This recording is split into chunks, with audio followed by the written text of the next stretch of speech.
my dear fellow survivor. I'm so honored you're here with me today because today I answer a question that so many survivors have before joining our Music Can Heal Me coaching journey. And this question is a question I have myself for many years.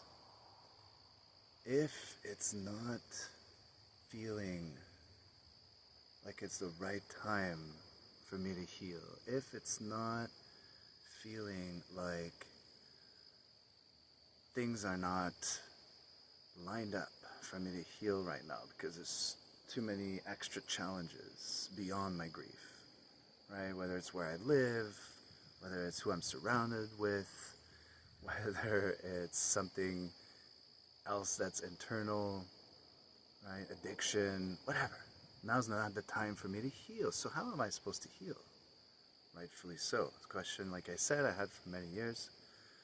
And I realized that not only had I been a perfectionist all my life, right?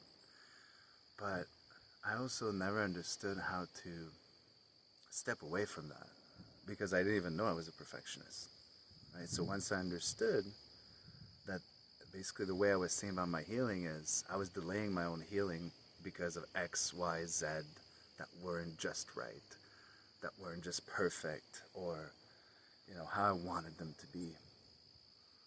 Once I understood this perfectionism bit, I also understood, okay, I'm literally thinking in terms of black and white here, right? All or nothing thinking, right? For example, just when I started, putting these videos out there, I would look for the perfect day, it's got to be sunny, we need a blue sky, right? Why? That's not how life is, right? That's black or white thinking. That's all or nothing. That means, okay, so if I don't have a beautiful looking day for a week, I'm not going to put anything out there? What's the point? Who am I helping here? No one, right? Same thing with our healing, my dear fellow survivor. So if you're looking at your healing in terms of black and white, all or nothing, right, then you're going to stay stuck much longer than you need to stay stuck because you won't take as much action as you possibly could, right? I mean, today's gray. You're still seeing this. There's a reason why I said, I'm still doing it. It's because I'm thinking in gray, right? So gray thinking is actually where the color spectrum lies, right? The color spectrum doesn't lie in black, doesn't lie in white, it lies in the grays, right? So to practice gray thinking, start small, right? For example, I'll give you another example.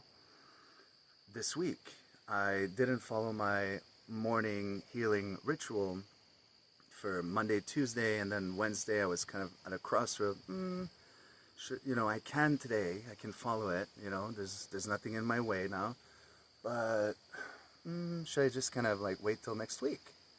Now my old self, my past self would have said, yeah, wait till next week, John, start from square one Monday, right, and then do it as usual, right, every single weekday. But then I said, wait a minute, that's me practicing black or white thinking, all or nothing thinking. That's my past self talking, right? So then I immediately shifted to gray thinking, which is more aligned with my future self, who I'm becoming. And I said, you know what, who cares I didn't do it Monday, Tuesday, let me do it Wednesday, right? And then it becomes easier to keep holding that thread rather than letting that thread go Monday, Tuesday, Wednesday, Thursday, Friday, Saturday, Sunday, starting from square one on Monday, right? And then the thread is so thin and so stretched out that it's so hard to get started again, particularly with my morning healing ritual that I've been doing literally for over 5 years every single day, right? But still, the same concept applies. I'm not thinking in black and white. I'm not thinking in all or nothing. I'm thinking in grays, right? So do the same thing for yourself whenever you catch yourself saying, screw this, I didn't do it for X amount of days, or screw this, the conditions are not perfect enough for me to take that next step. Say, well, no, screw that.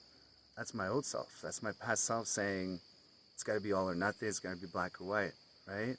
Start thinking in gray. Because again, that's where the spectrum lies, right? That's where everything becomes possible, from growth to momentum to healing to, like I said, color. Look, sun's coming out, It was perfectly gray all day. I said, hey, yeah, let's still do this. Now the sun's coming out, right? So when you practice great thinking, my dear fellow survivor, you'll see that's where the color spectrum lies and everything becomes possible. Your healing becomes possible. So don't delay, start today. I say this with all my heart, my dear fellow survivor. Please take good care of yourself, and may you be filled with music and heal.